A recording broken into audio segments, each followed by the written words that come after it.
Martina Grlić, hrvaška slikarka, se dejansko že drugič predstavlja v Kibli. Vendar prvič se je predstavila leta 2014 v Kibla portalu na skupinski razstavi Mundus Vadit Retro, kjer je razstavila med druge umetnice in umetnike svoj takrat svež cikel Tovarna. V njem se preizprašuje in tudi na nek način dekomponira spomin kot tak, in to spomin na seveda nekdanjo državo, na Jugoslavijo, kjer so pač tovarne bile ene osrednjih gospodarskih enot. Danes seveda to žal ni tako. In tako kot danes tovarne delujejo bolj ali manj kot reminiscence neke naše dejavnosti, ne samo preteklosti, tako izgledajo tudi kot neki spomeniki takratnega časa. Danes, v času nekih povsem drugih okoliščin, v času perpetuiranih globalnih kriz, se Martina v svojem najnovejšem ciklu Mindscapes oziroma miselne krajine bolj kot na preteklo, recimo svojo naravnanost figuralnemu slikarstvu, na nek način osredotoča ne samo na deloma objektno slikarstvo, ampak tudi na fragmentacijo figur, objektov, posamičnih predmetov iz narave, cvetlic, ostankov in vsega ostalega, kar potem komponira v svoja glavnem lanena platna. Pri tem gre tudi za zelo, po moje, značilne in pomenljive naslove, ki govorijo o tem, da se Martina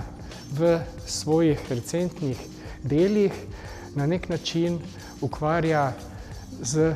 svojo zasebno, intimno, družinsko preteklostjo. Skratka, s prehodom iz nekdanjega socializma, socialistične države v sedanji kapitalistični sistem, ki pa poleg spremembe seveda neke gospodarske situacije prinaša s seboj tudi brisanje preteklosti, spreminjanje zgodovine in hkrati tudi pozabo novejših generacij, kaj se je s tem dogajalo. Glede na to, da se je Martina rodila 1982 in seveda doživela svoja najbolj občutljiva leta v Jugoslaviji in potem v vojni, je njena izkušnja izjemno globoka, kar pove tudi s tem, ko definira metaforo kot tisto, kar nam seveda daje spomin. Ampak po drugi strani to njeno,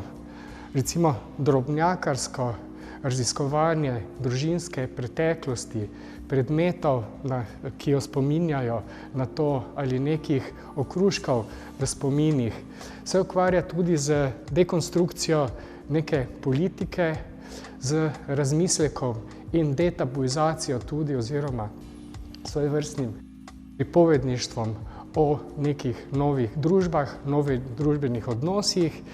in tudi o samem slikarstvu kot takem, ki je v zadnjih 20 in več letih njenega ustvarjalnega obdobja tudi pri njej sami doživelo izjemen razvoj. Zato mogoče bi tudi pri tem lahko omenili njeno prejšnjo razstavo, cikel iz leta 2021, ki ima naslov Hipermnezija, kar je za razliko od amnezije stanje, ko se tako rekoč podrobno spominjamo preveč stvari, hkrati smo na nek način zavzeti s podrobnostmi, ki pa seveda, kot vemo, sestavljajo tako naše delo, kot tudi naša življenja in seveda ustvarjajo tudi naše odnose.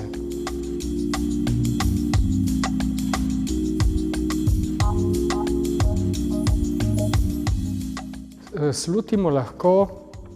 da so v delih iz pričujočega cikla prisotne sledi univerzalnih idej in stališč, vsem pa je skupno tudi to, da ne ponujajo odgovorov na kompleksna vprašanja osebne identitete in kolektivnih izkušenj.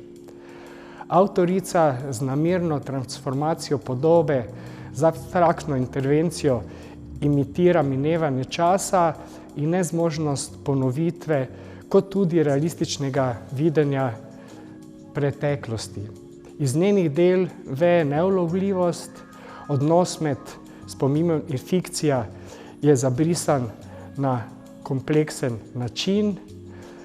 Avtorica se spretno poigrava z mankom konteksta in tako ustvarja občutek nelagodja, po svoje pa tudi tesnobe, ampak v nekje, mislim, da imanentni notranjosti tudi joie de vivre oziroma veselje do življenja, kar tudi dodatno v teh elementih poudarijo povečani ultralucidni fragmenti, ki izraščajo iz abstrakcije in grozijo, da bodo ponovno razpadli nazaj v nedoločnost. Prav recimo ta prehajanja med to predmetnostjo, fragmentiranostjo, te kompozicijo posamičnih objektov in drugih reči so na njeni sliki, na njenih slikah lahko tudi svojevrstno abstraktno zaznanje, skratka od konkretnega k abstraktnemu in seveda nazaj, ko se pač dobro zagledamo, vidimo v njih tako cvetje, nagelj kot simbol tudi nekega socializma, delavskega gibanja in seveda praznovanja,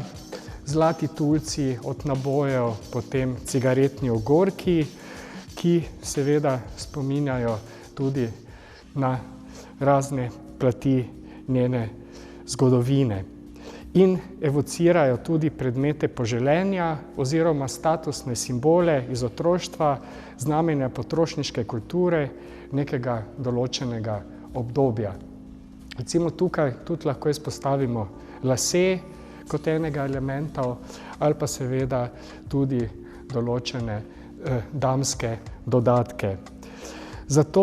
avtorica z referiranjem na svet, ki ne obstaja več, s svojimi besedami pa ustvarja spomine, ki presegajo neposredno avtobiografskost. Nostalgična dela tako postanejo odraz javnih stališč, družb, niz fantazij in neumnega praznoverja. Četudi njene realnosti morda ne sovpadajo z našimi, prisotne sledi idej pa tudi niso nujno medsebojno povezane, se avtorica izraža v zelo estetiziranem in tudi, lahko rečemo, hkrati realističnem, sanjskem, fotografskem in seveda metaforičnem vizualnem jeziku, ki gledalcem omogoča, da se spustijo globlje vase v iskanju smisla. V tem iskanju smisla pa lahko tudi naletimo na nove odgovore o svetu, v katerem živimo.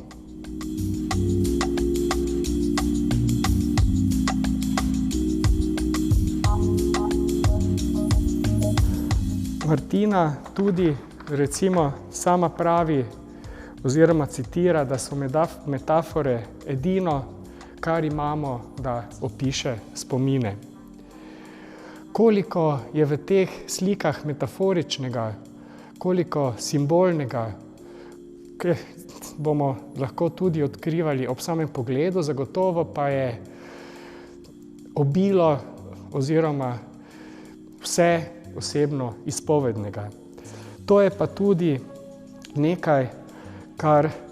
da se umetnici poleg seveda teoretskih izhodišč, na katerih temelji svoje slike, vtisne tudi globoko v in se skozi njene družinske albume, arhivske fotografije, spomine in razne poglede oziroma spreminjanje teh pogledov skozi njeno osebno zgodovino na svet, družbo, politiko, okolje,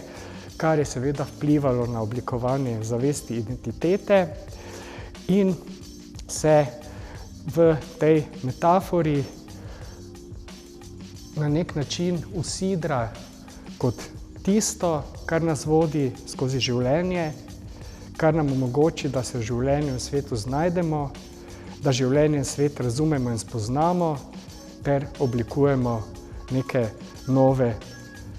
resnice. To pa seveda spet lahko, tako kot pri Martini, kjer ima obilo njenega dela to svojo dvotirnost, lahko razumemo tako na nivoju osebnega, kot tudi kolektivnega spomina oziroma zavednega, bodisi tudi nezavednega, ampak resničnega, prisotnega, skratka življenega in življenjskega in seveda tega, kar še posebej dela njeno slikarstvo, mislim, da posebno in izjemno, da z svojo minucioznimi potezami, tako rekoč z majhnimi čopiči, naslika tako najdrobnejši detalj, kot tudi celotno platno, v katerem seveda lahko izhajamo tako od nekih abstraktnih gledanj na samo podobo, kot seveda na konkretno in na neke vrste tudi materialno oziroma objektno, pa hkrati tako metafizično in simbolno. Tako menim, zato tudi recimo prva Martinina samostojna razstava v Sloveniji, v Kibli, po njeni skupinski, da je Martina Grlić ena najboljših slikark, vsaj nekje te sredine, ki tudi pripadamo, pa tudi mislim, da v nekem širšem smislu in kontekstu in se lahko samo veselimo njenih prihodnjih del.